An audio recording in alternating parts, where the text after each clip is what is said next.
Na verdade é o seguinte, até soa falso, na verdade, soa tão falso quanto uma nota de R$ 3 ver o presidente da República com algum tipo de remorso pelo que tenha dito durante a pandemia. O remorso dele é porque o impacto das ações e das inações de Bolsonaro ao longo dos últimos 4 anos cobrou seu preço do ponto de vista eleitoral e ele, pela primeira vez, num presidente que busca a reeleição, passa para o segundo turno atrás do adversário que não é presidente.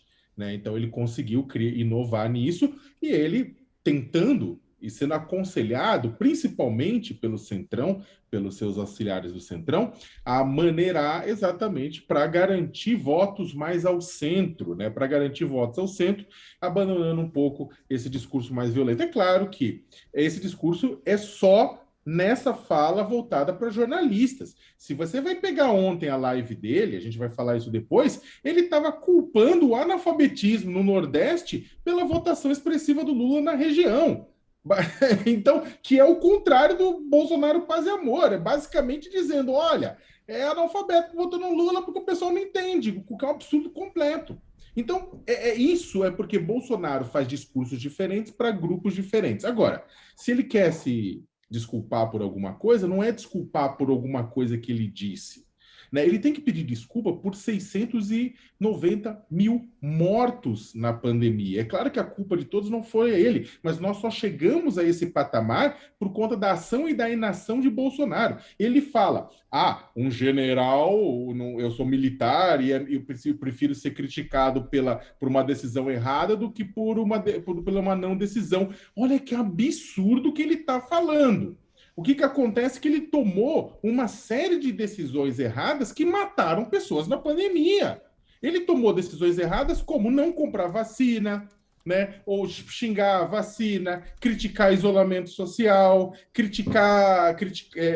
suspendeu o auxílio emergencial entre 31 de dezembro de 2020 e 9 de abril de 2021. Ele tomou uma série de decisões que cobrou seu preço na economia e na vida das pessoas. Olha, Fabiola, eu já decidi que eu não voto em Bolsonaro. Acho que ele não tem as qualidades de liderança e de capacidade de articulação e de governo que são requeridos para o imenso desafio fiscal que o próximo governo tem pela frente. Quanto ao Lula, né, eu ainda vou decidir se voto nele ou nulo. Vai depender muito de como evolua o seu discurso econômico. Até agora, o Lula tem umas ideias muito mal pensadas, né, que são ideias condenáveis, eu diria assim, lamentáveis. Né? Por exemplo, dizer que não precisa do teto de gasto, porque as pessoas sabem que ele é responsável, ele é um presidente foi um presidente responsável. Não é assim que funciona, né? O mundo funciona à base de regras. E as regras servem tanto para proteger a sociedade de erros ou do autoritarismo de chefes de governo, e para proteger o próprio presidente ou primeiro-ministro, né, das pressões que pode se tornar irresistível. Portanto, na situação fiscal que o Brasil tem, o teto de gasto exerce proteção dupla para a sociedade e para o governante. E, finalmente, eu acho que a reconstrução da âncora fiscal que foi destruída no governo Bolsonaro passará necessariamente por algum componente de controle de despesa. Pode ter outro componente, como relação dívida-PIB, superávit primário, mas o fundamental é sinalizar que o governo tem uma regra de controle do gasto. O Lula precisa, portanto, rever isso. Acho também que ele tem dito umas coisas muito sem sentido. A ideia de que vai controlar a exportação de carne para sobrar o produto do mercado interno para que os pobres tenham picanha e farofa no fim de semana. Isso é uma ideia que já era errada nos anos 70. O governo não pode interferir nas exportações, até porque os casos de interferência do passado tinham uma justificativa na situação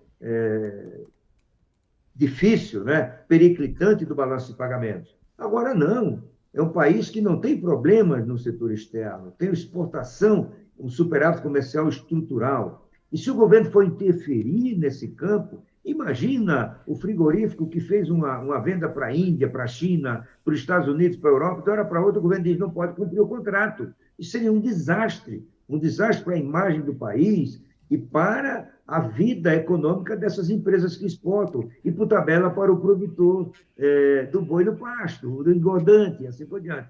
O Lula precisa pensar melhor nessas ideias que ele tem defendido. E isso é fundamental para decidir meu voto, eu diria assim.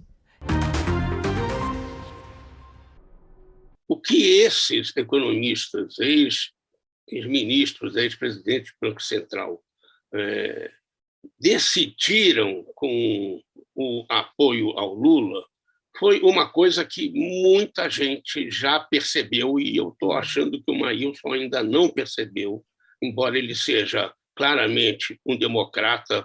Quando ele foi governo, ele foi democrata. Depois, na tendência em todo lugar, ele jamais fugiu desse princípio. O que esses economistas e muita gente está fazendo, inclusive a linha claríssima dessa vez que o ex-presidente Fernando Henrique colocou no radar, é o seguinte: defesa da democracia. A eleição, antes de qualquer programa econômico, antes de qualquer exportação e não exportação de picanha, é uma eleição entre a defesa e a garantia da democracia e as incertezas, no mínimo, em relação a isso.